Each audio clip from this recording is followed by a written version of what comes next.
Chris is a data analyst turned communication coach, specializing in helping data professionals level up their communication skills. Like I said earlier, which is something that a lot of data professionals struggle with. So I think this is like a fantastic niche and a fantastic, thing that, us data people should think about deeply and strive to kind of improve our communication skills, because it doesn't matter how smart you are or how amazing your insights are. If you can't communicate them effectively, no one's going to care. No one's going to know them. All right. So with that, I'll hand it over to you, Chris, and you can take it away. Awesome. Thanks so much for that kind introduction, Cha. And yeah, welcome everyone to the workshop. I'm super excited to be talking today about public speaking for data professionals, and in particular for data entrepreneurs, as many of us are here. So I'll go ahead and get us started. All right. And since this is a workshop on speaking and communication, what I'd love to do is not just present to you, but also make this an interactive conversation as much as possible. And I'd like to do that by diving first into a case study. I work, as Shaw mentioned, as a public speaking and presentation coach for technical professionals. I worked the majority of my career in the data industry. And during that time, realized the thing the industry needs most is not new technology per se. What it really needs most is better communication. I'm sure many of us are familiar with the all too prevalent gap between data teams and the business, and the all too prevalent gap in understanding about the great technical work that we do. I made it my mission as a coach and trainer to help close that soft skills gap in our industry, one person, one team at a time, so that as many technical professionals as possible feel confident to present their work. One client I worked with, he has a PhD in molecular oncology and brilliant scientist. And he had this critical presentation coming up. Truth be told, he told me, he did not really believe in the value of communication and presentation before we spoke. But after our meeting, he realized he really wanted this presentation, this critical presentation, to go well. And we decided to work together. Now, one of the things, the very first questions he asked me was, what is the #1 key to public speaking success? And I'm going to give 3 options here: confidence, emotion, or argument. And I'd love to see in the chat, please do put in your vote for which of these options you feel is the #1 key to success. Is it confidence, is it emotion, or is it argument? Cool, Shaw, I see your vote for confidence. Ryan's vote is for confidence. Any other votes for what would be the #1 key to success? Jason also says confidence. Wow, everybody is saying confidence. What I'd love to know, for all of you who put in confidence, feel free to come off mute at this point if you feel comfortable, or type it in the chat. Why do you feel confidence is the #1 key to success?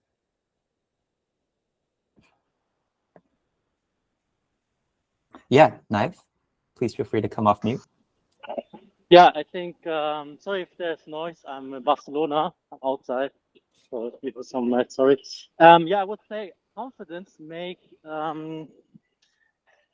it's changed your emotion. If you like something and you're not confident, it's just, it's a bit weird.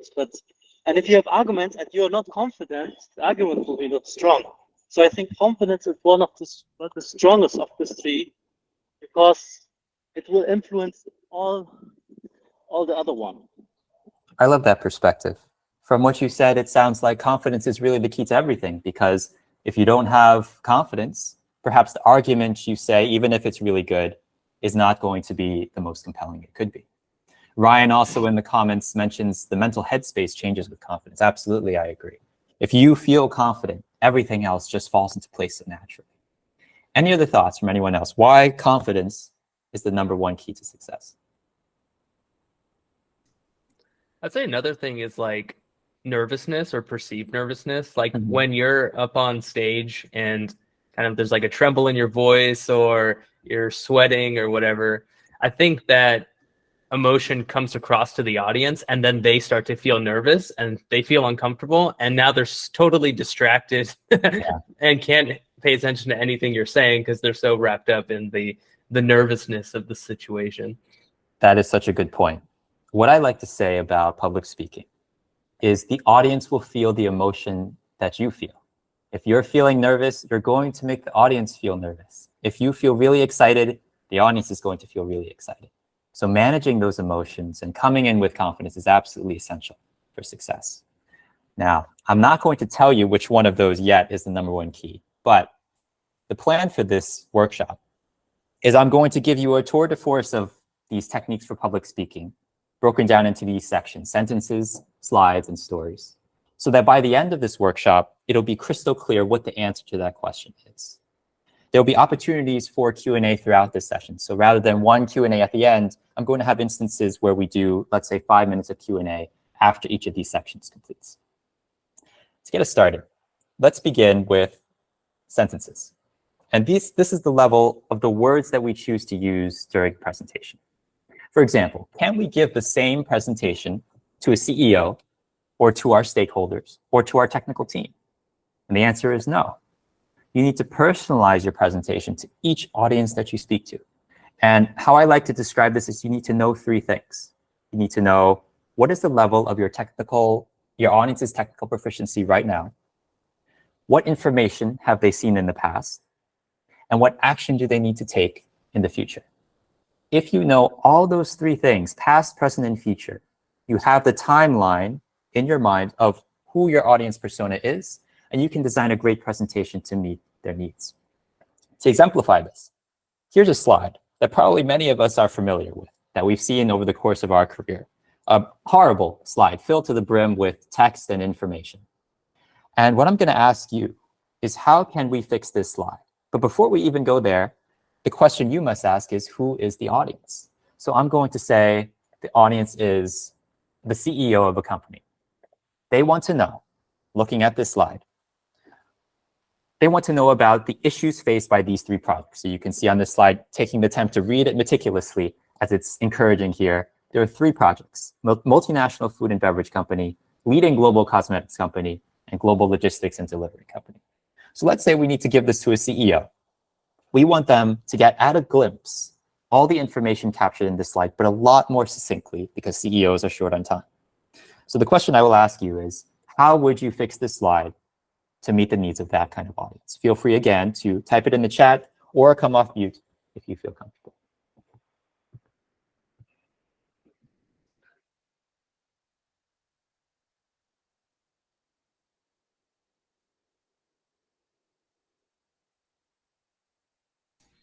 So I'll throw something out there. Yeah. Maybe just instead of 3 quadrants, just like 3 bullet points, like what's the issue and what's the impact of the issue. Yeah, I love that suggestion. Synthesizing this to the most important things is also what Mubarak mentioned in the chat. Reduce the words and highlight the key takeaways. There's just too much going on here to make sense of any of it. So what I'd like to do is show you how we can improve upon this slide. First, let's look at what actually is important to the CEO to know. We have all these projects. What does the CEO actually care about? Well, perhaps what they care about is the outcome of all those projects. For #1, let's say that outcome is enabling capabilities. For the others, delivering resolution models and improving accuracy. So all we need, as Shaw and Mubarak mentioned, is just those key takeaways. So let's have a slide that just shows that. Just the outcomes, what they need to know. But even this can be improved even further. There's still a lot of text on the page, and reducing words is one of our goals. So let's make this even more succinct and concise. Rather than, as you saw in the previous slide, that leading global cosmetics company in the top right, so wordy and verbose. But now we reduce it to just 1 sentence that the audience needs to know about. But we can do even better than this. We can perhaps make this more visual. Instead of 3 quadrants being displayed, why not put some visual icons to indicate each project and just 1 succinct point for each one, so we know immediately what the outcome is. This slide conveys the point a lot better than the original. Now let's do the same exercise, but think about, what if this is a different audience? Again, the purpose of this section is to talk about how do we make presentations fit best for the audiences we're speaking to. Let's say it's instead a manager. Let's say instead of a CEO, this manager wants to know more information for each project. So he doesn't just want to know the outcomes, he wants to know about the challenges and approaches as well. How would you, again, pitching this back to you, how would you fix this slide so that we can make it a lot more effective, but take away a lot of the text present? What would you do to fix this slide to present it to a manager? And feel free to put it in the chat or come off mute if you feel comfortable.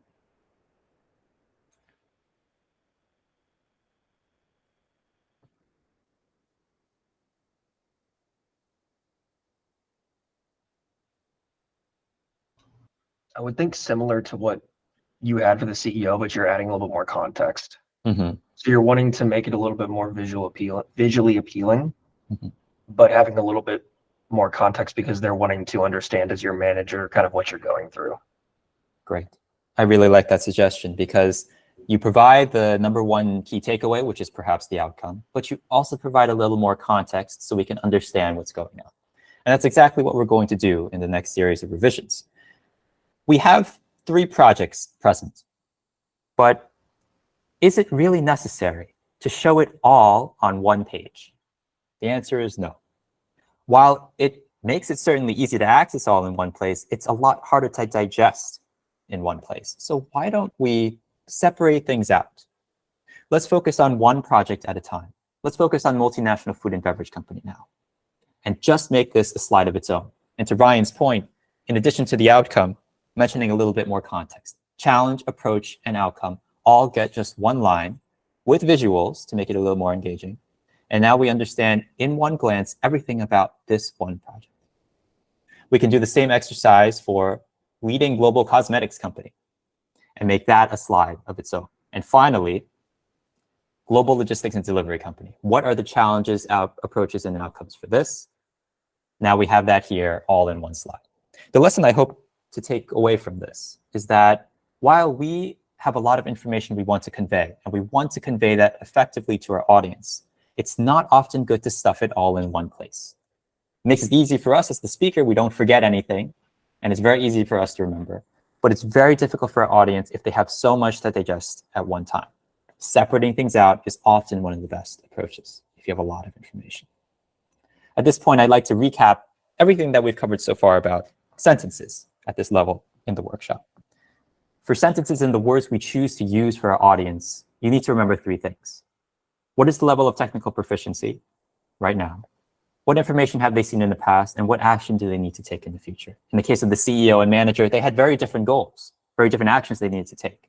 For the CEO, it might have been what outcomes were the result of each of those projects. And for the manager, they wanted a little bit more extra detail to make better decisions. Returning to the example of the client I mentioned at the beginning of this workshop, helping him prepare for this critical presentation, this is what we did together, this exercise of understanding who is the audience you need to speak to. I asked him, who is the audience you need to speak to? And he said, for this presentation, it would be a hiring committee. He's trying to get a new data science job. Originally, his slides were filled with technical jargon related to his PhD in molecular oncology.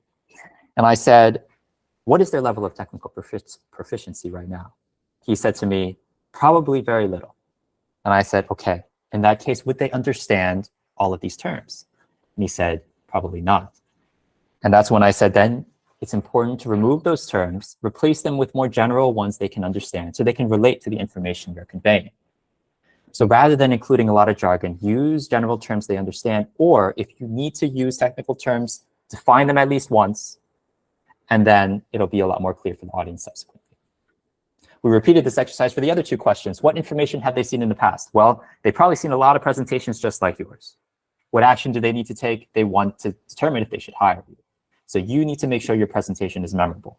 And the best way of doing that is speaking to the audience that's present for your presentation. Are there any questions at this point about sentences? Feel free to put in the chat or raise your hand if you have any questions at this point. So I'll just have like a comment, maybe a question will pop up, but Yeah. I really like how you framed this, at the 3 levels of like technical expertise for like 3 levels of audiences. So just to kind of like recap, the CEO is like outcome focused. It's like, okay, what's the issue and like, why is it important kind of thing. The manager is similar, but they need some more context and some more details. And then maybe the kind of low level or the kind of hands-on keyboard, the analyst or engineer or whatever, they'll want all that, but they also need to know specific details so they can actually like think tactically, like what can we do to solve this problem. Is that a good way of like thinking about it? Like did I summarize it well? Yeah, that was exactly it. Okay. And are there any other heuristics or like tips that you think are important at this point of the talk? Maybe you're going to get to it later, but like when talking to those 3 levels of audience. An analogy I can use to make that even more concrete, especially since so many of us here are data professionals, is this is how you design a good dashboard. You need to think about who your audience is for that dashboard. For a CEO, perhaps it's just consisting of KPIs, because the CEO just needs to know, are we on target for metrics we care about? If we're not, what can we do about it? Then you go down to the level of manager, and perhaps they need a little bit more information than just the KPIs. Maybe they need some charts to explain, if we're off target, what action do we need to take based on those charts to realign to our objectives? And finally, at the operational level, to your point about for all of us with our hands on the keyboards, what do we need to do based on this dashboard? We would need a little bit more granular information. Perhaps not just the KPIs and charts, but additional tabs where we can drill down and see, oh, this is at the row level. This is the information I need to make a better decision to help support the operations of the company. So thinking about it in terms of the actual technical work we do, designing dashboards, for example, this is the best way to prepare presentations as well for our audiences. Yeah, that's a really good analogy. And I like how you kind of just explained it and talked through it. Like the CEO cares about KPIs, the manager cares about KPIs as well, but also needs some context so they can explain to someone like what's going on, like what's the story there. And then the operational level person needs to do all that, but also needs to be able to dig deeper and uncover some more insights potentially. Yeah, it's really cool. Any other questions from anyone else in the audience? And again, feel free to put it in the chat or raise your hand. Yeah, Naif, please do see your question. Yes, I'm sorry, maybe it's a bit loud. I'm on home. Can you hear me good? I can hear you, yeah. Oh, awesome. Okay. So yeah, I'm currently in trying to switch my career. Now working in the sales person for Google Cloud products. Maybe this is more a general question. How should I focus my to become a better data analyst?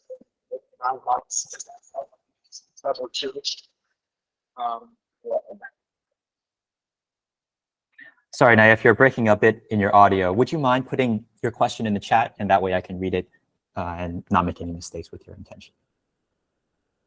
Thank you.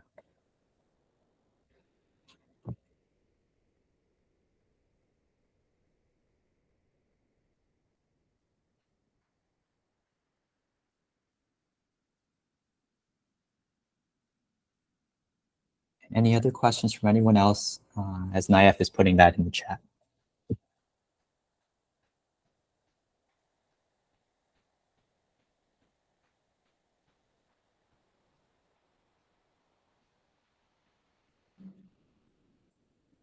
Okay. For the sake of time, Naif, please do put your question in the chat. I will get back to it during the next Q&A session, which will come up shortly. So I will move forward into the next section of the workshop, which is slides. And for many of us as data professionals presenting, we often have a love-hate relationship with these slides that we use. We hate using them often, but we hate creating them, but we love using them. And in this talk, I'm using a set of slides. But what makes slides good? Let's look at an example of another bad slide that we often see across the board in our organizations. Number of products sold in 2020, bunch of bullet points, and an ambiguous table. The question now becomes, how do we take all of these slides we're so used to seeing that are filled with text and filled with tables and actually make them compelling? So I'll pitch it to you, and what do you think about this slide? Please do put in the chat or raise your hand. What do you feel we can do to make this slide better?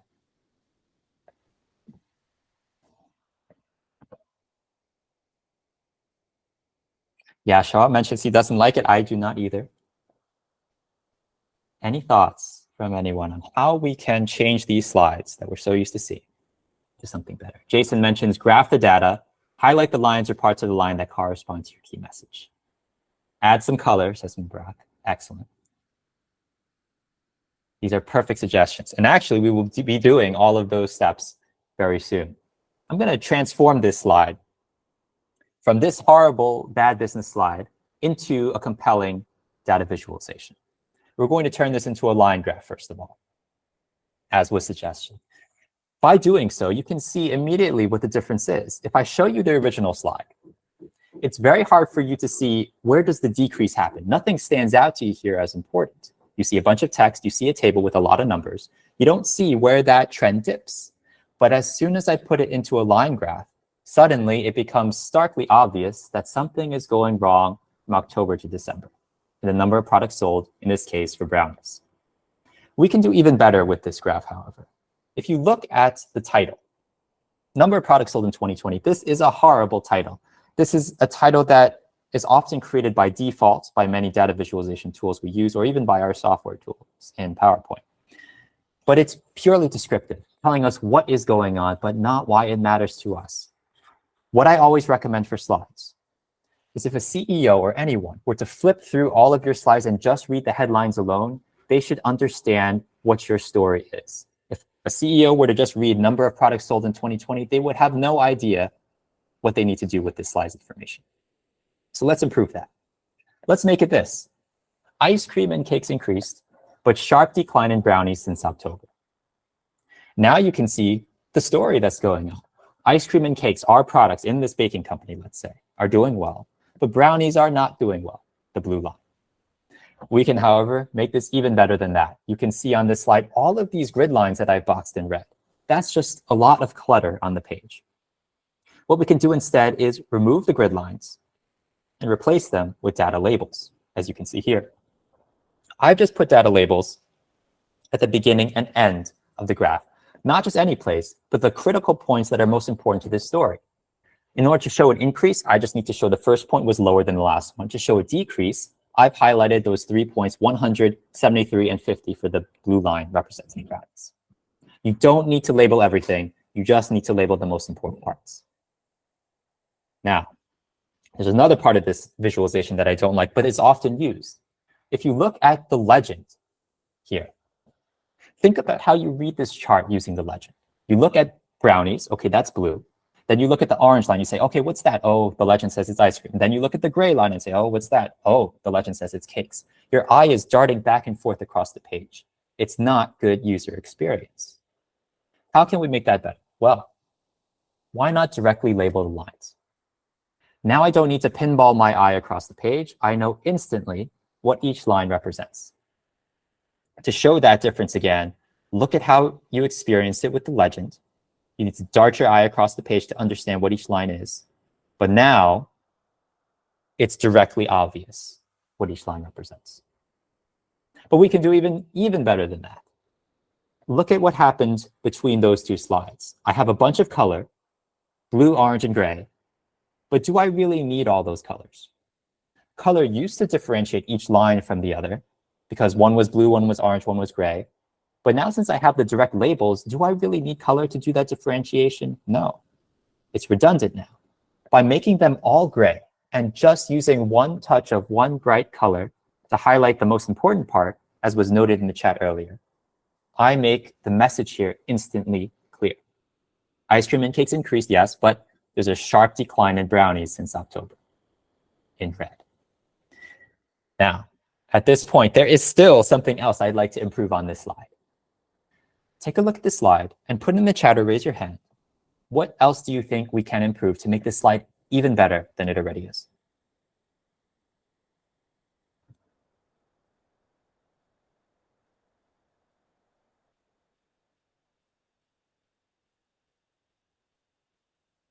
And this is a difficult question.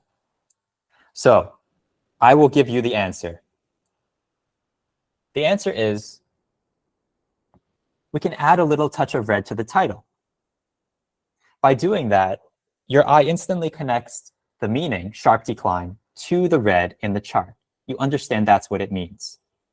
But we can take another step even further than that and say, do we really need all this information to begin with? It looks like the most important part of this story is sharp decline in brownies since October. Do we really need the information about ice cream and cakes? No. So let's take that out. Now, everything I want to say is on one page without additional clutter. Sharp decline in brownies since October, and that trend is clear. To make this even better, I can add a little bit more context.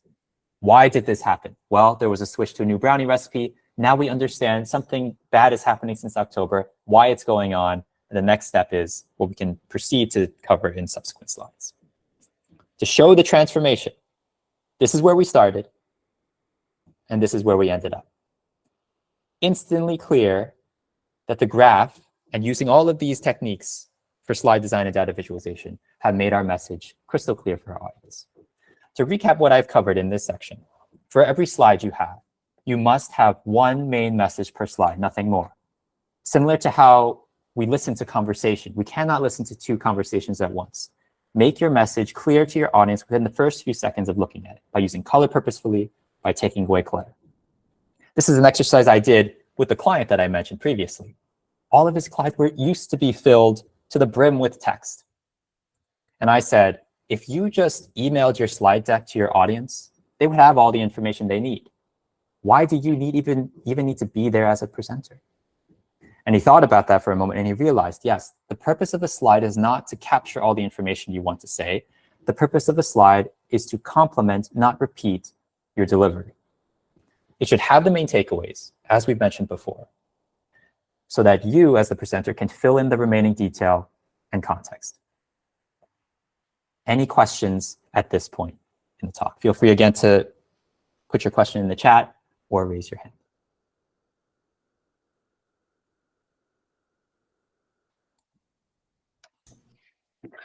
So this brings up I guess, a tension that I've observed in the world of slides and corporate and business and all that kind of stuff. So I 100% agree with your approach because I'm a big believer in less is more. I don't like reading text. I don't like too much information. I want it distilled down to just the key points.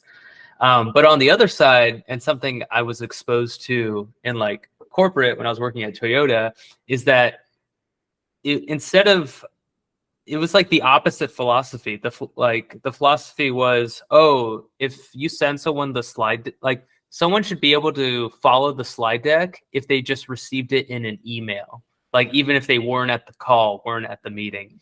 So do you how do you view these two like perspectives? Do you feel like there's tension? Do you feel like there's a time and place for either? Do you think one is like not good, what another one is good? I don't know. What's your take? My take is there are no universal best practices. There are just best practices that are best for your organization.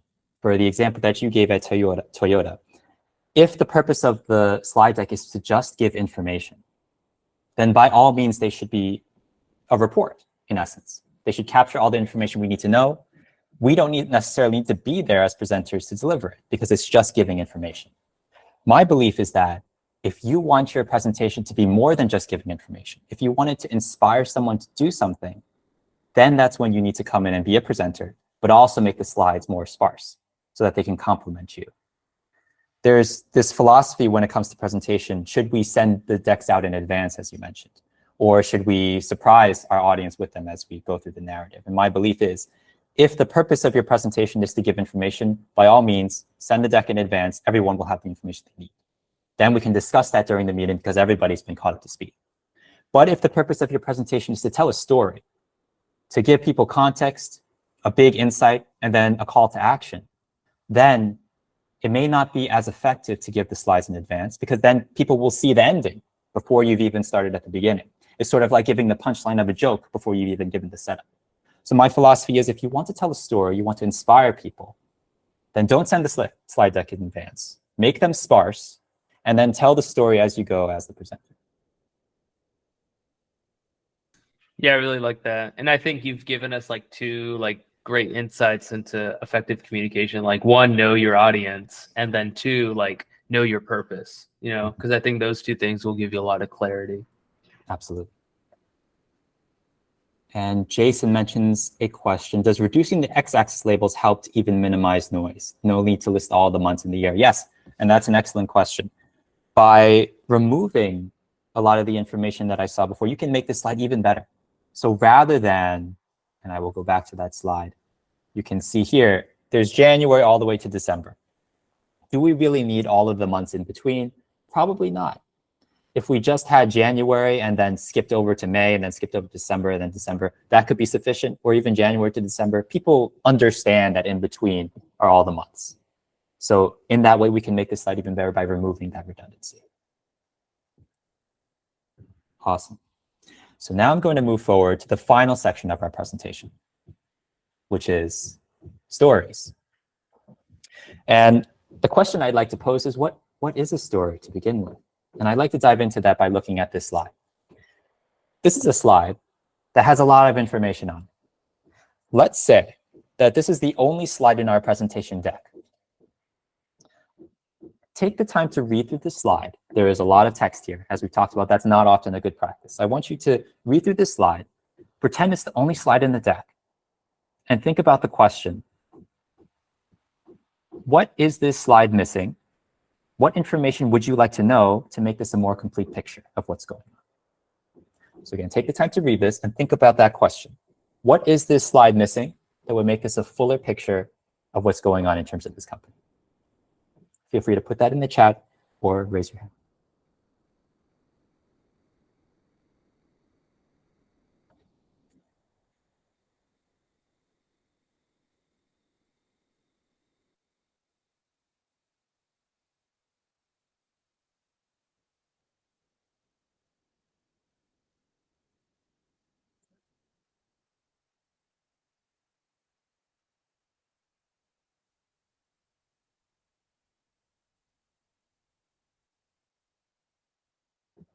And to perhaps guide your eye to what information might be missing, take a look at the first bullet point and take a look at the last bullet point.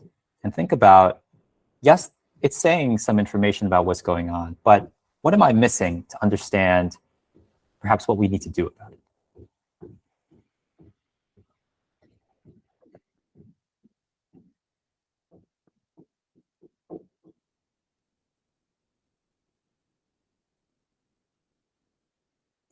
And again, this might be a confusing one. So what I'd like to do is walk you through exactly what is missing here. What is missing here is, if you look at that first line, pledge to hire 1,000 technologists in terms of these statistics. The question that raises for me in that very first line is, why is this the case? Why did we make this pledge to begin with? What is our goal? Why does this matter to me? The other thing that this slide raises in terms of questions is, we saw year-over-year growth in representation for these groups. Given that, what do we need to do now? To make this a fuller picture, let's dive into a slide deck that answers these questions and actually tells a story. First of all, we start out with the goals of our company. We want to increase inclusion, diversity, and equity in our work, and do that in a data-driven way. We give the big idea about the goal. We say, before we can create real change, we must acknowledge the inequitable systems and use a data-driven approach again to solve them. We talk about why this is important for us. Well, we want to go from what is to what can be, decrease bias, create new kinds of systems. We have goals versus realities, underrepresentation and overrepresentation of certain groups, but this is what we'd like to see. Now we have that slide originally that I showed with a little more visual flair, showing these are the results we've obtained so far based on our initiatives. 1,000 plus hired, and 39% of hires were of these groups. Now we take that a step further and say, what can we do now? What is going on now and what can be in terms of the future? We give a final call to action. Data science is what we can do to achieve our goals.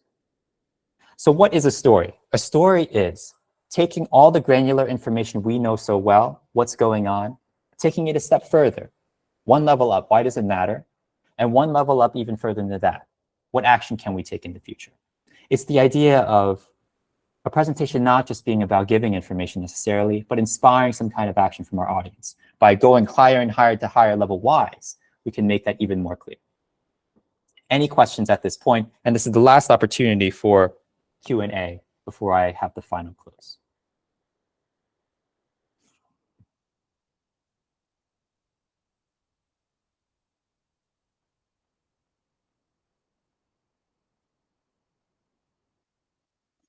Okay, awesome. I will move forward to the final part of the presentation. Going back to the example of the client I worked with for his data science presentation.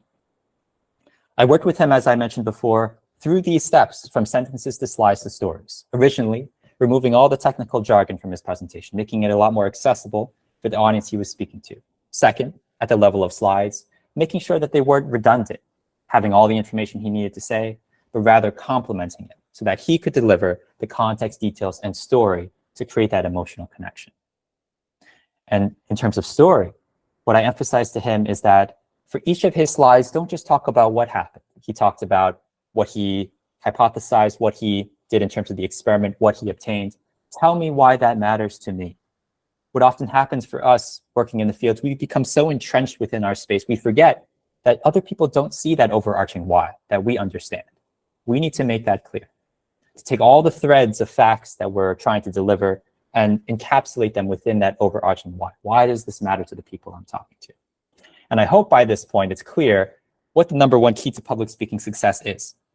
Is it confidence? Is it emotion? Or is it argument? Well, my answer is it's actually all three. And this is actually Aristotle's three pillars of persuasive argumentation to give a persuasive presentation. Ethos, pathos, and logos. Ethos being confidence, pathos being emotion, and logos being argument. You need all three in order to persuade someone of something. Logos argument is something we're all familiar with as data-driven professionals. You have an airtight argument, you have all the data to back it up, you're good to go.